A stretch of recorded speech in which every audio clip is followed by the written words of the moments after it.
Breaking news, everybody. Just as I was about to do my monologue, this came across the wire. Let's put this up there on the screen.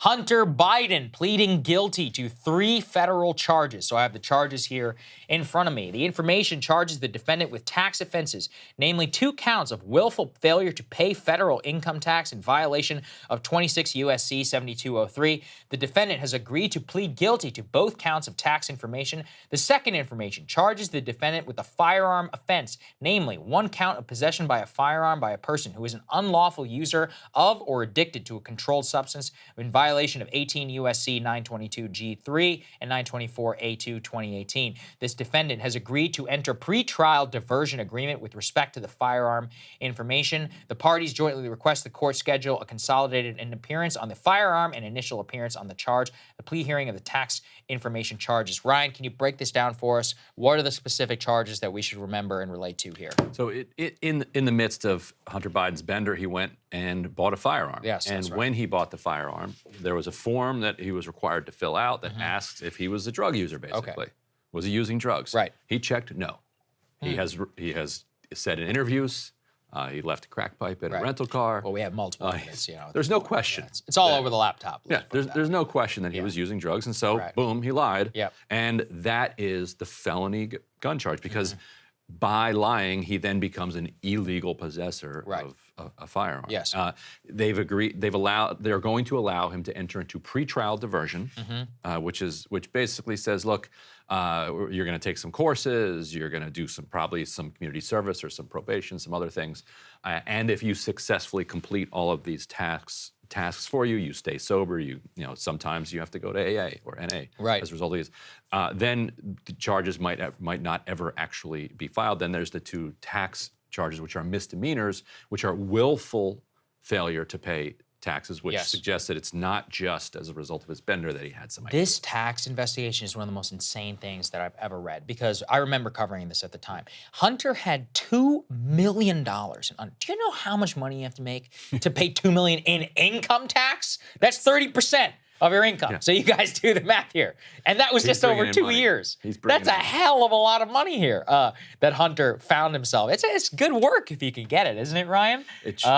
It sure is. Yeah, you could buy yourself a little Malibu mansion with your latest female love interest. You know, the craziest part, too, is how shady this all was. Because all of the tax was paid back, delinquent taxes, not by him, by a Hollywood lawyer who apparently was just a friend and supporter of President Biden and decided the entertainment attorney, his name is Kevin Morris, novelist who earned a fortune representing, quote, the creators of South Park and the Book of Mormon, decided to pay the overdue taxes totaling over $2 million for Hunter Biden in the previous. The problem for him, though, is it seems that the IRS was able to basically prove, or at the very least was able to show you, that they were able to show, Ryan, that that he had willfully not paid that tax. So he knew. It wasn't just a matter of I forgot to pay the tax. That he knew he hadn't paid the taxes, and only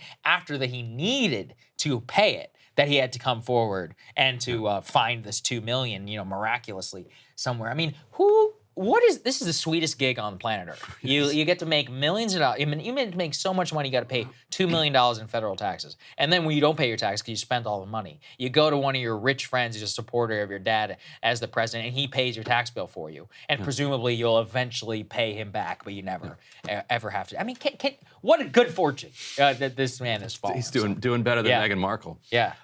But what's as important as what's being charged here is what's not being charged. Yeah. And this is coming after all the heat around the confidential human source who was relaying to the FBI back in June 2020 that a Burisma executive that's said to be the CEO was claiming that Hunter Biden was splitting a $10 million bribe with his father, 10% for the big buy. Vice President Biden.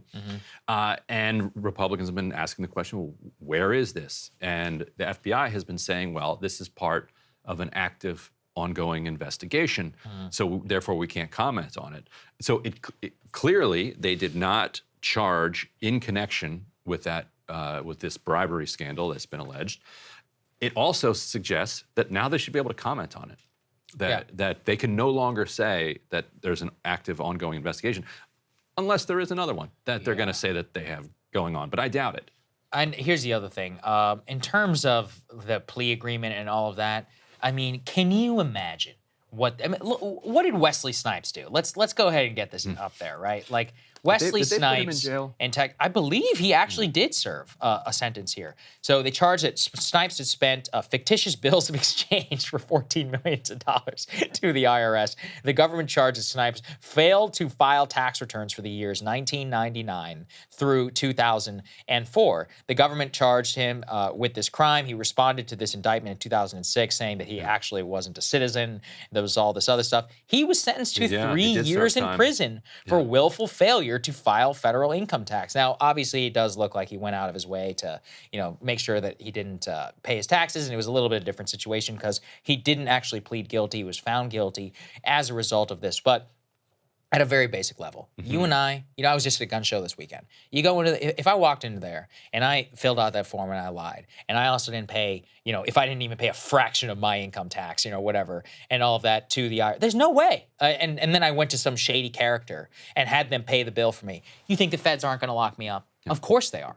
Any normal person who doesn't have this level of, or any normal person who doesn't have this level of connection to the elites, to the people in power, wouldn't be getting off scot-free. So if he doesn't serve a day in jail, I would say it's a complete injustice.